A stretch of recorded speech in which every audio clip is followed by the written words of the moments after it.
నమస్తే welcome to daily focus ని కుమార్ దామిరా విభజన హామీలపై ఢిల్లీ కేంద్రంగా చంద్రబాబు లాబింగ్లు మొదలుపెట్టారా సీఎంల సమావేశం సారాంశాన్ని కేంద్ర హోంమంత్రికి అందిస్తారా సమస్యలన్నీ ఉమ్మడిగా పరిష్కరించుకుందామన్న చంద్రబాబు ఒక్కడే వెళ్లి ఢిల్లీ పెద్దలను కలుస్తుండడం వెనుక మతలబేంటి ముఖ్యమంత్రుల మీటింగ్ జరిగి రోజులు గడుస్తున్నా కమిటీలు ఎందుకు ఏర్పాటు కాలేదు ఏపీ తెలంగాణ సీఎంల సమావేశం తర్వాత అసలేం జరుగుతోంది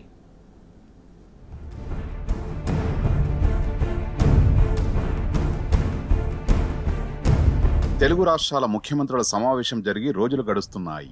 మీటింగ్ అయితే జరిగింది గానీ ఆ తర్వాత ఒక్క అడుగు కూడా ముందుకు పడలేదు. విభజన సమస్యలకు పరిష్కారం దిశగా రెండు వైపుల నుంచి చర్యలేవీ కనిపించడం లేదు. సీఎంల భేటీ ఆరంభ శూరత్వంగానే ముగిసిపోయింది. నిజానికి సమావేశం కోసం రెండు రాష్ట్రాల ప్రజలు ఆసక్తిగా ఎదురుచూశారు. కానీ కొండంత రాగం తీసి కాసింత పాట పాడినట్టుగా సమావేశాన్ని తుస్సుమనిపించారు. ముఖ్యమంత్రుల సమావేశంలో ఇరు రాష్ట్రాల మధ్య ఉన్న విభజన సమస్యలకు పరిష్కార మార్గం దొరక్కపోగా అవి మరింత జటిలమై కూర్చున్నాయి.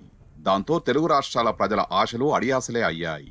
భేటీకి ముందు అనుకున్న ఎజెండా ఒకటైతే చర్చల్లో కూర్చున్న తర్వాత టేబుల్ మీదికి వచ్చిన ఎజెండా మరొకటి. విభజన సమస్యలన్నీ బైపాస్ రోడ్డెక్కి అసందర్భమైన టాపిక్స్ అన్ని ప్రధాన చర్చల్లోకి వచ్చాయి. ఇద్దరు ముఖ్యమంత్రుల మీటింగ్ 3 బోకేలు 4 శాల్వాలు చాయ్ సమోసాలతో ముగిసిపోయింది.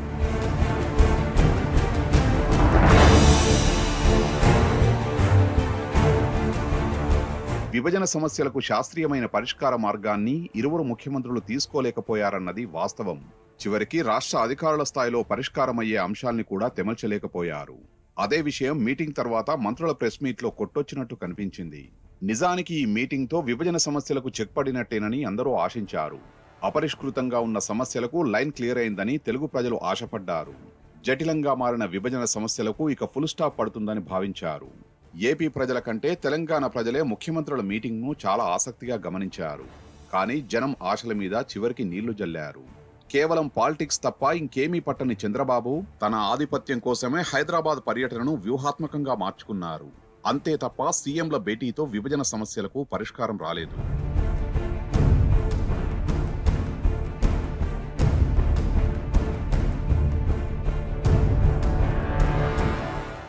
నిజానికి విభజన చట్టంలోని పెండింగ్ అంశాలను పరిష్కరించడానికి అటు ఏపీ సీఎం చంద్రబాబుకు గాని ఇటు తెలంగాణ సీఎం రేవంత్ రెడ్డికి గాని చిత్తశుద్ధి ఉన్నట్లు కనిపించడం లేదు.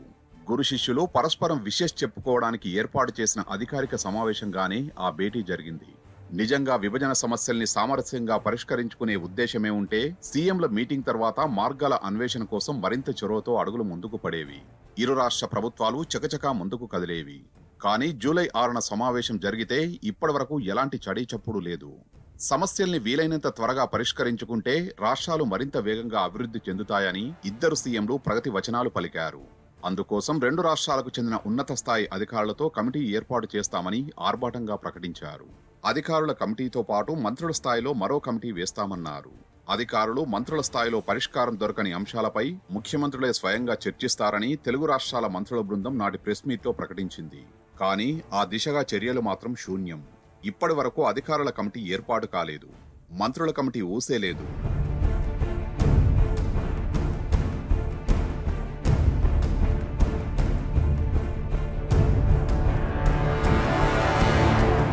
నిజంగానే చంద్రబాబుకు విభజన సమస్యల పరిష్కారంపై చిత్తశుద్ధి ఉంటే ఇదిగో పలానా అధికారులు ఏపీ నుంచి రిప్రజెంటేటివ్ గా ఉంటారని తెలంగాణ ప్రభుత్వం నుంచి కూడా కొందరు అధికారుల పేర్లతో ఉమ్మడిగా కమిటీ వేయాలని రేవంత్ కు లేఖ రాసేవారు.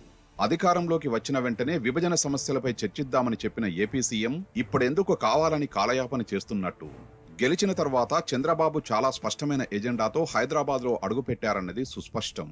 ఆయన పర్యటన వెనుక రాజకీయ ప్రయోజనాలు ఒకటైతే ఏపీ ఆర్థిక ప్రయోజనాలు మరొకటి. అనుకున్నట్టుగానే సీఎంల మీటింగ్లో చంద్రబాబు రాజకీయ వ్యూహాలు విజయవంతమయ్యాయి. ఏపీ రాజకీయ ప్రయోజనాల్ని కూడా ఆయన చక్కదిద్దుకున్నారు. ఈ మొత్తం ఎపిసోడ్లో చేష్టలుడికి వేడుక చూసింది మాత్రం తెలంగాణ సీఎం రేవంత్ రెడ్డి. విభజన చట్టంలో ఉన్న పెండింగ్ అంశాలపై తెలంగాణ ప్రభుత్వం ఉద్దేశమేంటి? ఇక్కడి కాంగ్రెస్ పాలకులు అసలేం కోరుకుంటున్నారు? ఏ అంశాలను వదులుకునేందుకు తెలంగాణ ప్రభుత్వం సుముఖంగా ఉంది? ఈ విషయాలన్నీ తెలుసుకొని వెళ్లారు చంద్రబాబు. ఇదే సమయంలో తెలివిగా ఏపీ ప్రభుత్వం ఆలోచనల్ని సమావేశంలో చర్చించకుండా వ్యూహాత్మకంగా భేటీ ఎజెండాను డైవర్ట్ చేశారు బాబు. హరేక్ మాల్ అంశాలను మీటింగ్లో చర్చకు పెట్టారు.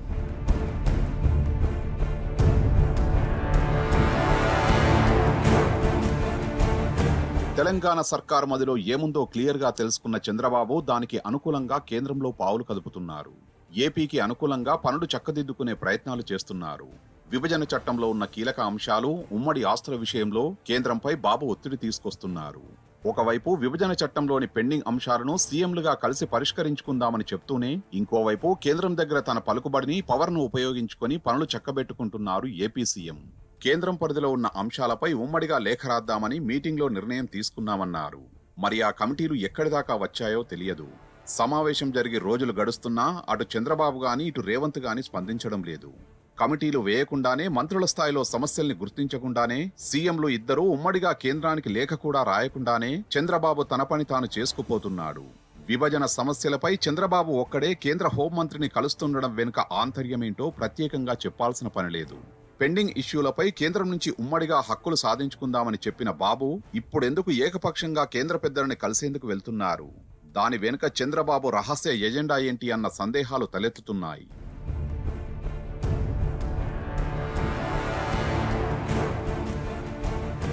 పక్క రాష్ట్ర సీఎం చంద్రబాబు కేంద్రం నుంచి రావాల్సిన పెండింగ్ ప్రాజెక్టుల కోసం ప్రయత్నిస్తుంటే, తెలంగాణ సీఎం రేవంత్ మాత్రం ఎమ్మెల్యేలను కొనే పనిలో చాలా బిజీగా ఉన్నారు.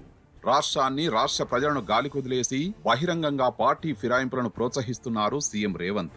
రాష్ట్రాన్ని చేజేతులా సర్వనాశనం చేస్తున్నారని జనం భగ్గుమంటున్నారు. విభజన చట్టంలోని అంశాలపై సీఎం ఇప్పటివరకు కేబినెట్ సమావేశం ఏర్పాటు చేయలేదు. ముఖ్యమంత్రుల మీటింగ్లో చర్చించిన విషయాలను మంత్రిమండలికి వివరించే ప్రయత్నం చేయలేదు.